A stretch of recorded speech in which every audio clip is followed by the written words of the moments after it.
Hey Candace, how are you? Hi, Dr. Myatt. I'm doing well. How are you? I'm doing great. Thank you so much for joining me. I appreciate it. Sure, thank you. So what kind of allergens and airborne particles are in our homes that we may not know about? So there's really a mixture of things that are found in your home.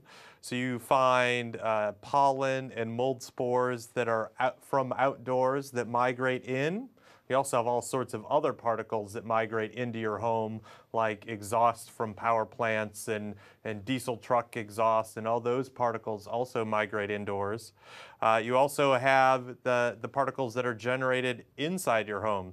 That could be just particles from, say, cooking, for example, or people shuffling around and kicking up dust. But it also could be allergens like pet dander that get kicked up into the air, and it's all particles that you end up breathing in.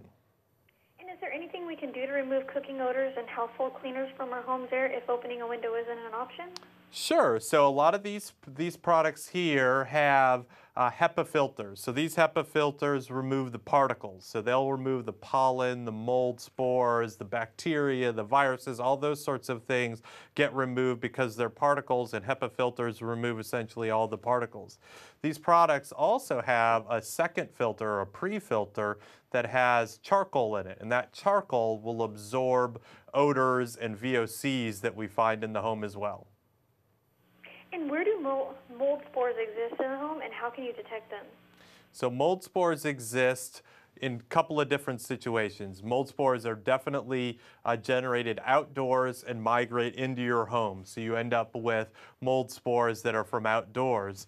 The bigger concern is when there's actual mold growth in your home. So you may have a leaky pipe or condensation on windows, or any place where moisture is a problem. You're going to end up most likely with mold growth, and that can be a big concern, and you really need to address that moisture source immediately to stop that mold growth.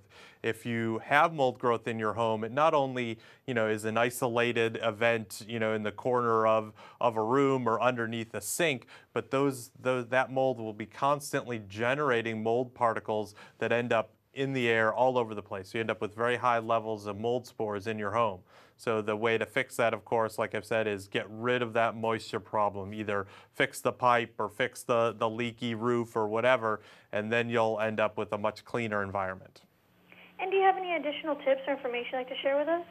Sure. So additional ways to clean up your home are using a HEPA vacuum, for example. If you use a vacuum that doesn't have a HEPA filter, a lot of times you'll re-aerosolize a lot of those particles you're trying to clean up. You also want to think about dust mites. Dust mites are a problem, and they reside predominantly in bedding material. So you want to use hypoallergenic bedding, mattress covers, and wash that bedding in hot water as opposed to warm or cool water. And then to use air purifiers to really reduce those levels of allergens and other pollutants in your air. And where can we go for more information?